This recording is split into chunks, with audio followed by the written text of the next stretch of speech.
A good Chodesh. Today, Lamed Menachem is the first day of Chodesh Elul, and we're going to begin with reminders that relate to Rosh Chodesh in general and into the first day of Rosh Chodesh Elul in particular. So, as on any Rosh Chodesh, today women avoid doing laundry, Melacha. Both men and women avoid cutting their nails and cutting their hair. We eat a festive meal during one of the day meals today on Rosh Chodesh and also tomorrow. On both days of Rosh Chodesh we eat a festive meal.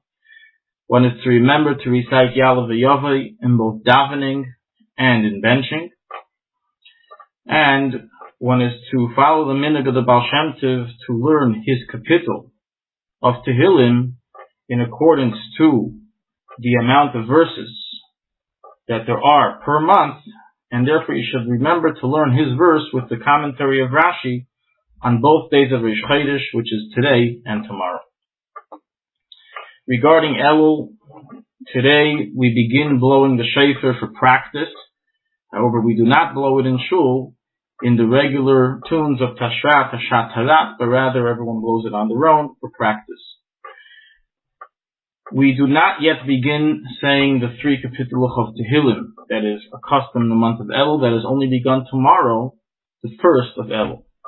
We do begin, however, saying L'David Hashem Eiri within Shachris and within Mincha. That is begun today on the first day of Rosh Chodesh, the 30th day of Menachem. And again, it is said in Shachris after Shir Shel Yoim, after Balchi Nafshi. And in Mincha, it is said after Kaddish Teskadol, prior to Kulei.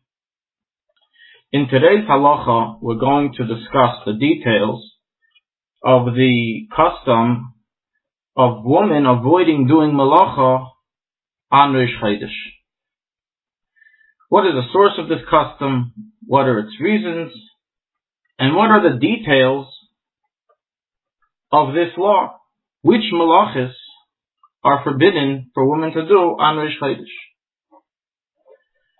So, it's brought in various Gemaras, Maseches Shabbos, Daf Chof Daled, and Maseches Eichim, Maseches Chagiga, that it is permitted to do Melacha on Rosh Chodesh, and Rosh Chodesh is not considered like a regular holiday, a moed, in which there is a prohibition of doing Melacha.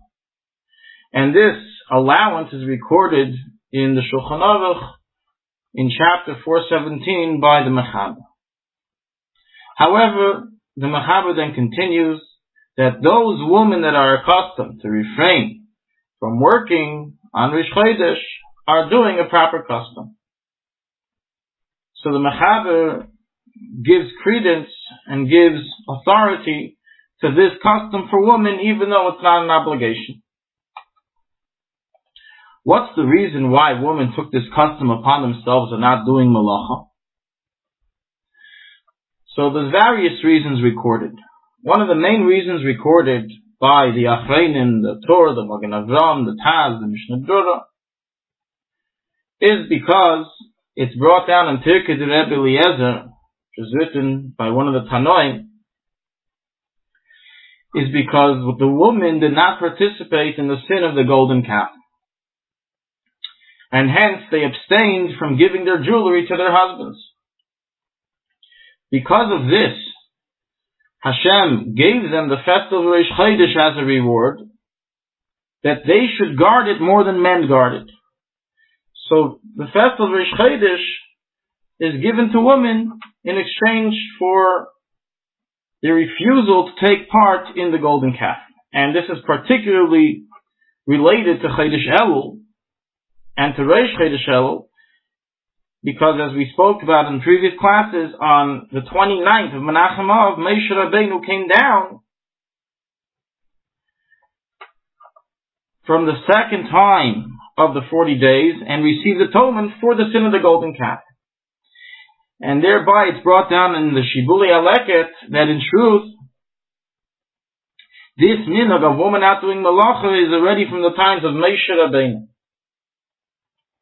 Another reason for this is brought down also in the Torah, is because the 3 festivals correspond to the 3 forefathers, while the 12 months correspond to the 12 tribes.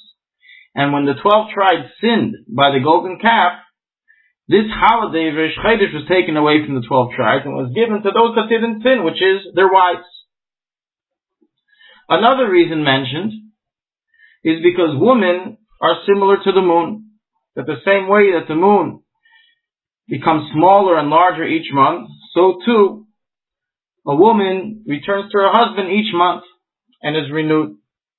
That's also recorded in the Rishonim, the Or Zarua, and the Dakim brings it as well. Al Pi Kabbalah, the reason that is written is because women are rooted in Malchus. And it says in Kabbalah that on Rosh Chodesh there's an elevation for the Sfira of Malchus. So therefore, it's like any holiday for women in which there's an elevation of the worlds, and this holiday relates specifically to women because the elevation is only in Malchus and women are rooted in Malchus. Question. Do all women have to follow this custom? So, the wording in the Mechaber is, and also the Ramah, that those that are accustomed are doing a good custom. It doesn't explicitly state in the Shulchanaruch that all women must follow this custom. And therefore, according to these poskim from the letter of the law, those families which never received such a custom do not have to follow it, and they can do Melacha as usual. However, practically, the Mishnah Brura and the Bir Halacha writes and proves from many Rishonim that this custom was accepted by all of women of previous generations, and therefore it's like any other custom that's become a custom of Klal Yisrael that must be followed, and you can't go against, irrelevant if your personal family received it or didn't receive it. So the Mishnah Brura concludes in the Bir Halacha that it is necessary for every woman to refrain from doing at least some form of work on Rosh Chodesh. The question now is asked, what forms of work fall under this custom or this customary prohibition? So the Ramah writes that those that are accustomed to refrain only from some work and other work they do, that is not a problem. So which works are we accustomed not to do? Which works are we accustomed to do? So the custom today is for women to refrain from sewing or doing any clothing work on Rosh Chodesh, and as well to refrain from doing laundry. However, regarding laundry, there are various different opinions amongst Rabbanim of today with regards to what extent is this Isser. Is it forbidden for a woman only to hand wash? Or is it even forbidden for her to put it in the washing machine, which does not take a lot of trouble? Furthermore, if it's forbidden for her to even wash through a washing machine, can't she just simply put it in the washing machine and ask her husband to turn it on? So many Rabbanim of today write that it is permitted for a woman to put in the washing machine and the husband to turn on the button. Likewise, they say it's mutter for a woman to put the laundry inside of the dryer. However, it would be forbidden for her to hang the laundry, as that is tedious work, and that is part of the work of laundering clothing. Nonetheless, in many families, the custom is to avoid doing any of the above, and they simply don't do laundry at all on Rosh Chodesh. And possibly the reason is because sometimes doing laundry entails the entire process is something that's very toiling, such as especially a family that's not using a dryer, so automatically they're not going to leave the clothing in the washing machine and they're going to have to hang it. And this they can't do. Other questions discussed in Pesachim in this regard is regarding a woman who works for a living in the laundry field, such as working in someone's house, and she wants to do laundry for them as she's required based on her employment.